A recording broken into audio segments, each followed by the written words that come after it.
Coming into the finish line, we have another solo for you. In front of us, or by the side of us, we have rOARS. Okay, let's go. Right, Leanne Maiden is coming in to the finish line here in Antigua, right, English Harbour. She has been rowing for days and days and days, 3,000 miles across the Atlantic.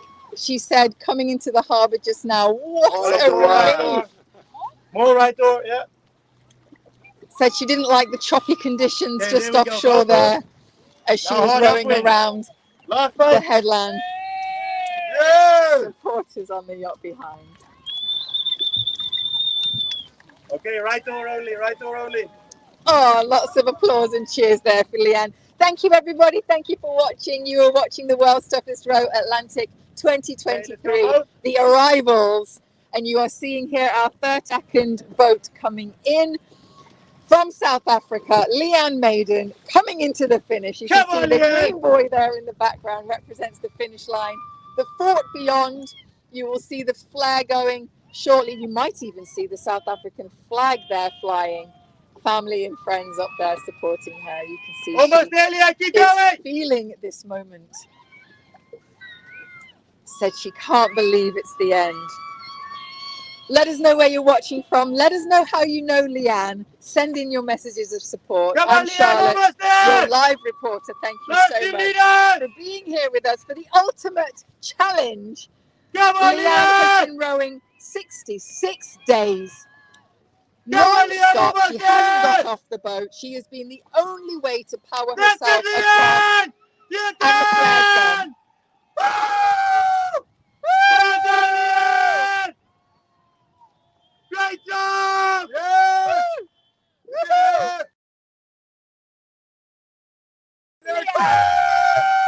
Yes, Leanne. Head in hands. Come on. What an achievement. 2 months at sea, all on her own. Wife. Well done, Leanne.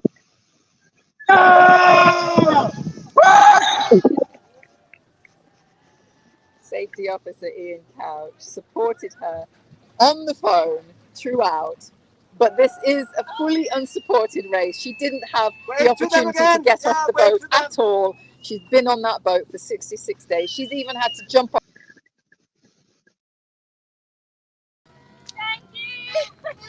She took a break from her osteopath business to row these 3,000 miles across the Atlantic. Like I say, solo. She actually started her campaign as a 4, then it went down to a trio, then it went down to a pair.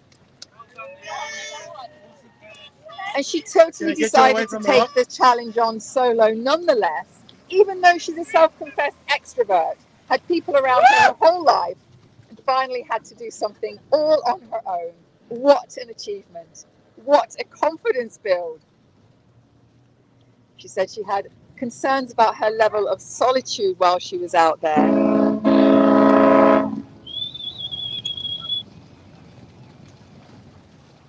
The first South African woman to row across the ocean solo.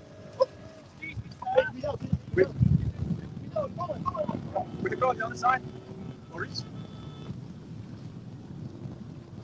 Even though she took that break from her own business, her osteopath business, while she was rowing, she did one day actually have to do some business while on the boat. She got her began out, which helps her to get the internet to the satellite. And her son Rory decided to take it upon himself to change the password on her phone back home, which meant her husband no longer had access and she had to do her banking from the middle of the Atlantic. How about that? 42-year-old Leanne Maiden. Yeah. Maiden's voyage across the Atlantic complete.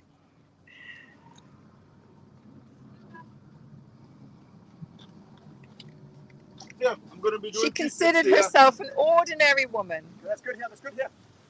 Hey, Leanne, when you're ready. Hey. Although the first week proved to be quite scary for Leanne, she soon got into her groove. She experienced the usual seasickness, which most of the fleets suffered, particularly in the first week this year. It was quite a struggle.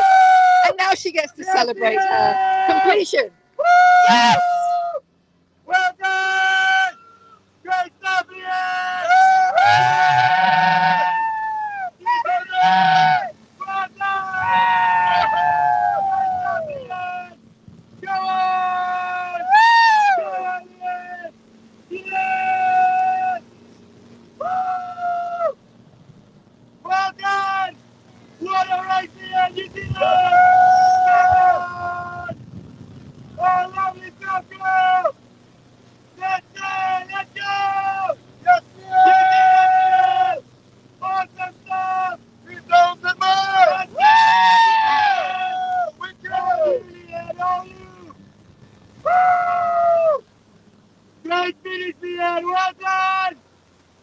Fantastic stuff, girl! Incredible balance there, Leanne. Oh, Well lovely done. stuff, Leanne!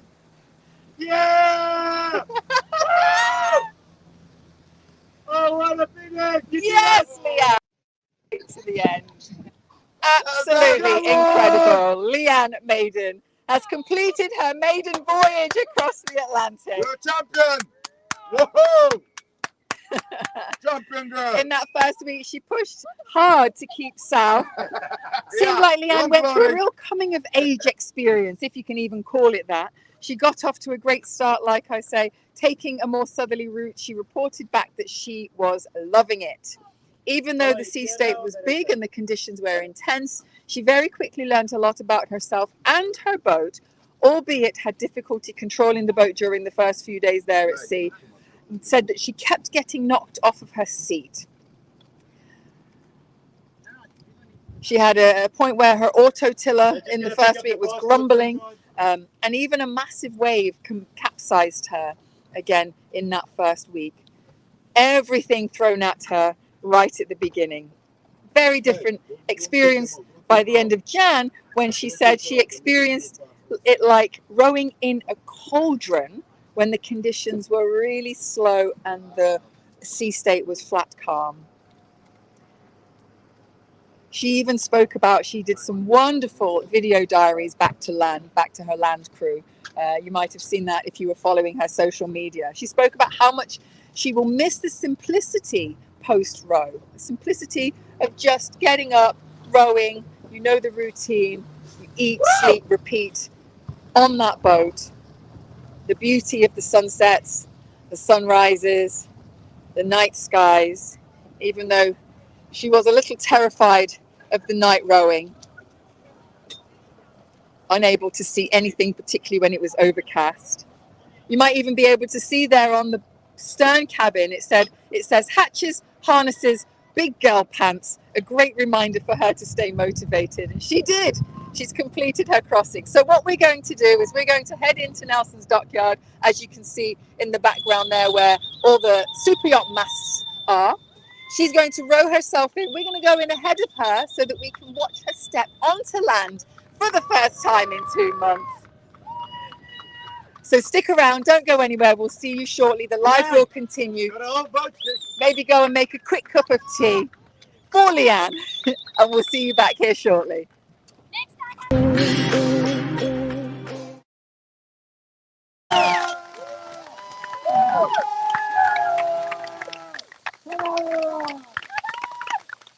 Hello and welcome back to the World's Toughest Row Atlantic 2023. Arrival of Leanne Maiden. She rOARS is coming into Nelson's Dockyard. We'll hear more about it when she steps on land.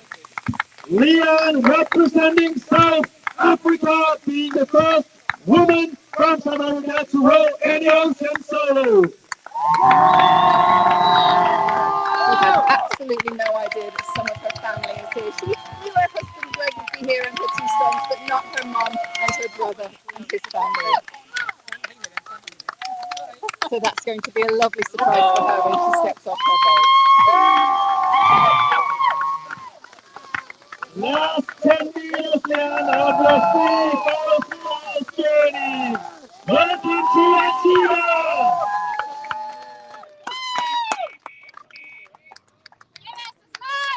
As you can see, Leanne, she knows exactly what she's doing. We're going to have a perfect landing here. No question now, Leanne. She said at some points when the weather was in her favour, all she had to do was steer the boat, and the waves, the current, the wind would help her along. An absolute pro. Ladies and gentlemen, here she is. Perfect landing by rOARS, Leanne Maiden.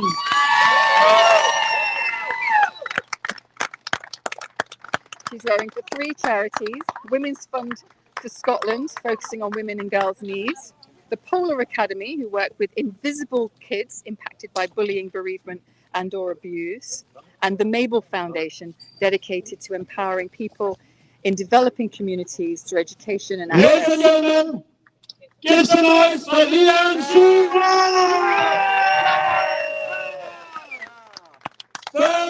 African woman to row across the Atlantic Ocean. Yes! Mr. Camera, yes.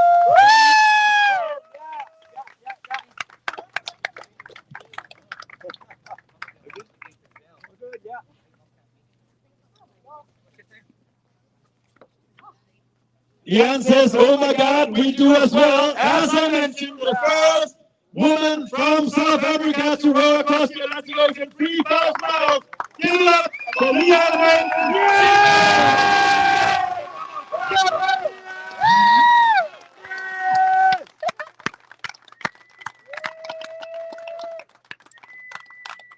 Yes, that's it. Yeah.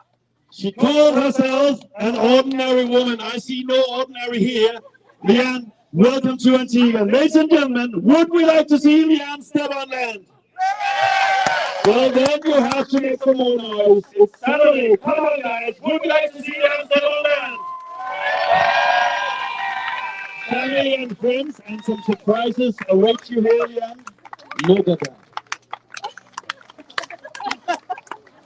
Leanne's kids, husband Greg, been waiting for more than 2 months for this. Always emotional moments here at the dockyard.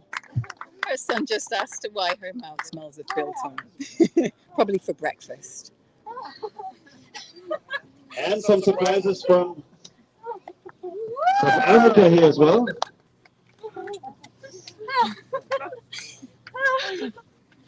Oh my gosh. That was unexpected. I could tell by the ways.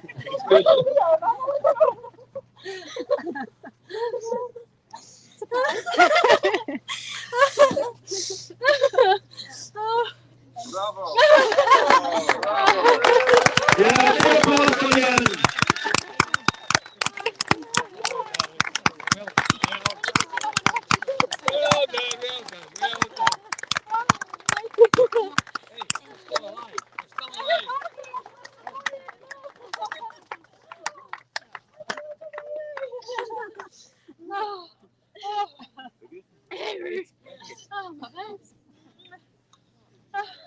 Leanne, it's time to step onto the podium. It can be a bit wobbly, just like the dockyard here.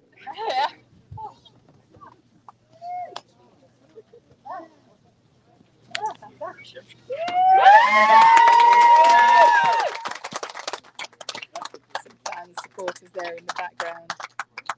So, ladies and gentlemen, what we have all witnessed here today is the incredible arrival of this not ordinary woman. Came in from the Atlantic Ocean, 3,000 miles, started her journey December 13th last year. Now finally here at the dockyard, lots of people, family and friends here. Leanne, you did your amazing journey in 66 days and 5 hours! Meaning more than 2 months on the Atlantic Ocean, alone, solo, in a very, very small boat. An incredible achievement. What a ride it's been. We have Kavinia here, fellow ocean rower, Atlantic rower and Pacific rower, handing over a certificate of achievement from our adjudicator ocean rowing stats, and the famous I Rode the Atlantic t-shirt. So give it up and a big applause for Leanne!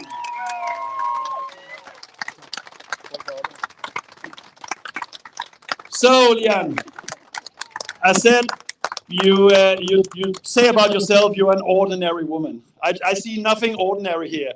What a ride it's been. You, the last night, I think you call it like an Alfred Hitchcock movie, because there were 2 birds on deck that constantly attacked you. You are 5. You are an animal lover and you love animals, so you seek some protection inside the cabin. But before we go to the end, let's talk about the start. It was quite a ride with a lot of high seas. Crazy weather we haven't seen in many years for the start. How was the first week of the race? The first week was absolutely crazy. I just wasn't expecting that. Like when I saw all the flags in La Gomera, they were just like blowing a little bit. And I was like, oh, this looks like a good start. I can see why we delayed it. And by the time I got to the end of the island, because they'd had the all the dust come in from the Sahara, I couldn't even see like any land at all anymore. And I was, do you want me to hold that? I was expecting to see Mount Tiny for like 3 days because I was quite anxious about losing sight of the shore. And within like half a day, I couldn't see anything. And then the sea was just massive. We got catapulted out of there so fast. Yeah, it was quite a ride. I just wasn't expecting that at all. And I'll just never forget Liz, who was on the boat next to me. And she just said, she's like, if it gets too scary, just throw out the para anchor. Have you got your dagger board in? And I'm like, yeah. She obviously totally knew what was coming. And I'm like, yeah, no, it's fine. I've got this. It's fine. It's not that windy. And then as soon as we got out of there, it was just like, woof. And off we went really, really quickly. It was very scary. Liz, fellow solo ocean rower in this year's race, and there's been lots of nice communication between you guys. And you have a pair of shoes on. You have a basically cut off the heel, which you had some regrets about. What's that all about? So this happened the day that my family flew, and it had been a really small day on the a really slow day on the oars, and I was just feeling like I was never ever going to get here. And my shoe had been rubbing, so I just took to it with my deck knife. Just cut the back off, which I very much regretted because it made rowing really hard. So I then cable tied my shoe onto my foot, and then had to duct tape the shoe on. And then I cut my finger with the same deck knife, taking the duct tape off. So yeah, that was a bad decision.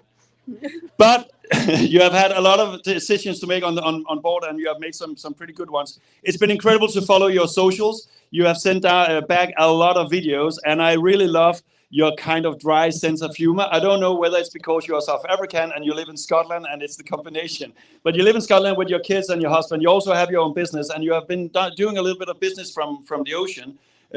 Some in the family changed the password, making it a little bit difficult. But how has it been? It's named the world's toughest row. You're a businesswoman as well, run your own business. Now you have been part of the world's toughest row. Was it tough? It was tough. There was good days, there was bad days, there was up days, there were down days. And I was thinking a lot about this, and I was like, this isn't a rowing challenge. It's a challenge of the human spirit. And I think it like strips you down and leaves you exposed, and it's there then you find your toughness. Thanks for the goosebumps. Your kids are here, your husband, family, and how is it to be, more than 2 months? What happens out there is obviously, I saw some videos where you really enjoyed it out there. Obviously, you miss your family, but at the same time, you have also just left the ocean behind. Tell us about the immediate feeling about that.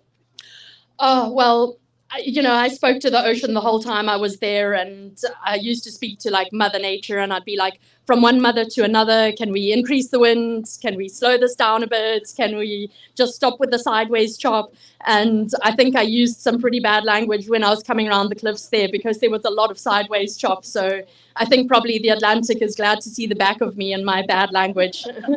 We are, Leanne, indeed glad to see the front of you, the back of you, your boat in here, your beautiful family here. Ladies and gentlemen, you saw it all here. You witnessed it all here at the dockyard in English Harbor. The arrival of rOARS with Leanne Maiden on board after 66 days and 5 hours. Let's give a big hip hip hooray for Leanne. Leanne, hip hip. Hip hip. Hip hip. Well done, Leanne. We are doing a live interview now on YouTube with Charlotte, and then let's get the weekend started. We have another arrival tonight as well, but first an interview with Charlotte, and then you get a fresh meal, cold drinks, and you're back with your family. Down here with Charlotte. I thought I was going to steal the Coke off the guy in the boat. Come on down here, Leanne. And here we go. Oh, well done. Oh, can't get it quick enough. Yeah. How are you doing? How are you feeling now that you've had your first sip? Very shaky. I'm feeling really, really shaky. But glad to be here. I think I was carrying always when you're on a boat, you get stressed out when it comes to land. When you're out in the ocean, you just get stressed about, you don't get stressed. It's like you're not got anything to crash into. But yeah, when you're getting close to shore and the cliffs there, that was, yeah. All of a sudden. That was like stressful. It was land. I'm so glad to be on land though. Oh, I still so feel good I'm to on the have boat you though. here. I'm a bit like, ugh. What was your absolute favourite moment out there? I don't know, every favorite moment soon, if you sit with it long enough, turns into a less favorite moment. Like the first day that we had an absolute beautiful flat calm day, I was like, this is just the most perfect day that I've ever in my whole life seen. I couldn't believe how calm the sea was. And then after like a day of that and you've gone like 10 miles, you're like, okay, not loving this anymore. But I really enjoyed getting in the sea because that just feels so free and so liberating. So to be able to get in the sea and clean the boats, the first time was very scary, but then you kind of get used to it. I saw very little wildlife, so yeah, so You saw a shark maybe around Christmas? I saw a shark around Christmas, and then I saw a marlin from like a little bit far off. I called Ian. I'm not sure where he's gone. Oh, there he is. I called Never Ian. too Whoops! far away. I called Ian, and I was like, I think there's a marlin. And he's like, has it got a big dorsal fin? And I'm like, I don't know, it's not that close. He was like, okay, don't worry, it's fine. But there was a little fish below, and that was so I just got rid of that, and then the marlin went away. Obviously, realized there was no food going to be happening on the boat. And at one point you had a line trailing out the back that you didn't realize was there and was probably slowing you down quite a bit. How did you feel when you found that? Oh, yeah, really relieved I found it. I mean, if we're to be honest, like, it probably wasn't going to make the biggest difference. I'm not, like, the speediest person in the world, so it's not like it was going to be a total deal breaker, but I was glad that I found it, and it had quite a lot of growth on it, so I just picked, I just put the line back on the boat, and, yeah, so that was that. And you're here now. I'm here now. You've Oh, got my your gosh, I friends, can't believe family, supporters. Absolutely. Even online, YouTube live right now. What would you like to say to Oh, them? I just want to say thank you so much to everyone. And like I said before, I really, really am an ordinary woman in my early 40s. And, I'm a mom of 2 children and a daughter and a sister and a wife. And, I'm just a very ordinary woman. And I just think that I want to show people that people have been so amazing and just keep saying how inspiring I am. And, that I'm encouraging people to make tough choices and brave decisions. And I just think if I can, I really did this. I did this for my children, to inspire them to be able to step out of their comfort zone. And if I can inspire anyone to be able to step out of their comfort zone, then it's worth 66 days on this small boat. We're fully inspired. I'm fully inspired. Oh, thank you. Welcome Next year. to- We'll see you next year. Well, maybe see you on the Pacific first. No. Hard pass. It's been lovely to chat with you, Leanne. Thank you so And you. much. Enjoy your holiday. Oh my in gosh, Antigua. I know, can you believe it? That's why I had the hard day. I was really worried that I was going to arrive like halfway through their second week and I was going to be here for like 3 days. And they'd be like, it's time to go now. And I'd be like, that's not a holiday. You sped up just for the Yeah, holiday. exactly. Well done. So, Thanks for it's the chat. amazing. Take Thank you care. so much. Enjoy. Thank you. Oh, yeah, I'm not showering. I don't know if you heard that, but she just gave Ian a big hug and said, I know I've not showered for a really long time. I don't think it matters. Okay, thank you so much, everybody. Thank you for watching live. She Roars has roared her way into Antigua, and she will quite happily sit down for her first real meal on land. We've got another arrival for you later on, maybe around midnight. It's been fluctuating a little, so keep your eye on our updates. We'll keep you updated as to when that is. Have a look on social media, Facebook, Instagram, Wells Office Row, that's what you're searching for. And if you haven't downloaded the YB Races app already, do it. Go to your Play Store or App Store, download YB Races, and follow our last few teams. We've only got 4. How many have we got left? Whoop. Whoop. We've got Never Too Late Pairs team coming in, Jim and Ian, tonight around midnight. So that'll be our 33rd team, and then we'll have 5 teams left. How exciting. Stick with us. We'll see you later. Thanks for watching.